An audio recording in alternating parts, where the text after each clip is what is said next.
Hello, on se retrouve aujourd'hui pour notre vidéo sur les entretiens annuels. Alors, c'est la période, en tant qu'ancienne RH, je sais que mi-novembre, là, il faut commencer à aller solliciter les managers pour faire les entretiens annuels. Seulement, voilà, l'entretien annuel, c'est pas du goût de tout le monde. Et puis, souvent, j'ai noté dans mes dernières années que c'était souvent vu comme une corvée.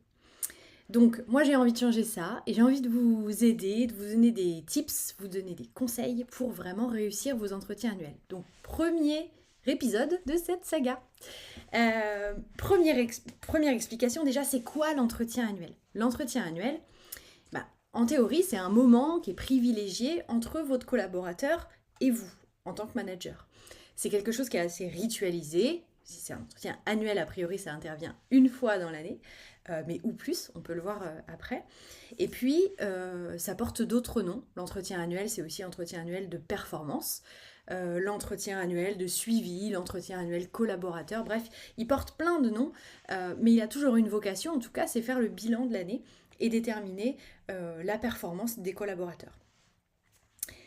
Mais souvent, les RH courent après le process, les managers sont pas à l'aise dans cet exercice parce que c'est quand même il y a quand même certains écueils qui sont pas faciles à aller au-delà.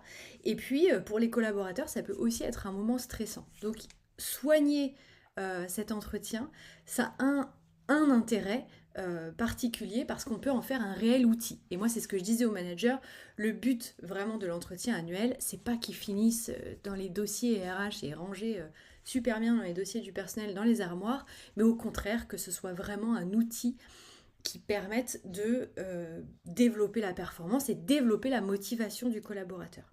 Donc, si je devais donner une définition, eh bien, elle serait celle-là, c'est de dire l'entretien annuel, c'est un entretien qui vise à faire le bilan de l'année, motiver les collaborateurs et envisager des plans de développement, des plans de suivi.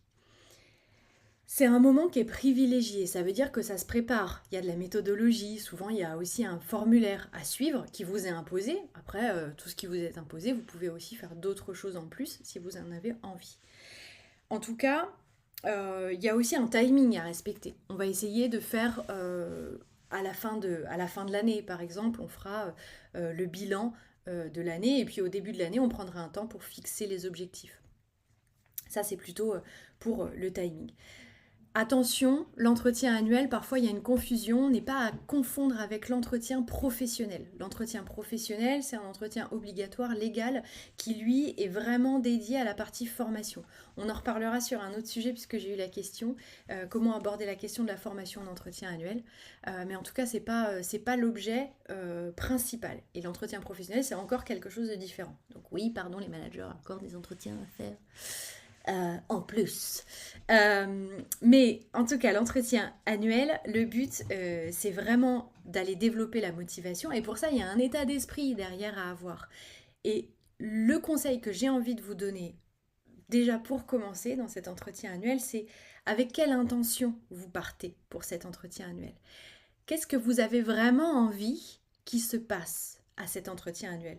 Et là, je parle à la fois aux managers, mais aussi aux collaborateurs qui vont participer aux entretiens annuels. Est-ce que j'y viens avec l'envie de faire le bilan, de voir mes forces, de voir les axes de progrès, d'anticiper le développement de l'année prochaine ou est-ce que j'y vais en mode corvée? Et l'énergie, elle ne sera pas du tout la même dans cet entretien, l'ambiance ne sera pas du tout la même si vous y mettez une intention qui est très clarifiée.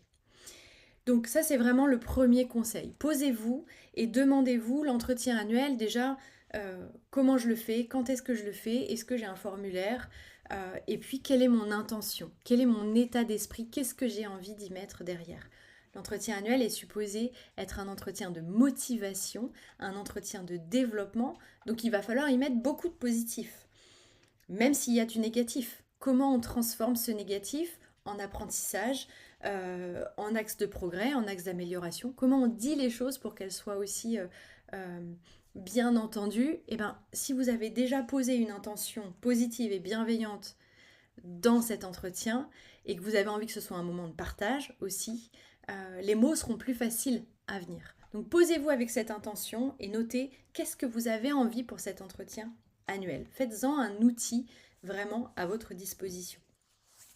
Voilà pour la première session et nos premières vidéos sur l'entretien annuel et hâte de faire la suite avec vous. Et d'ici là, préparez-vous, posez une intention, hyper important.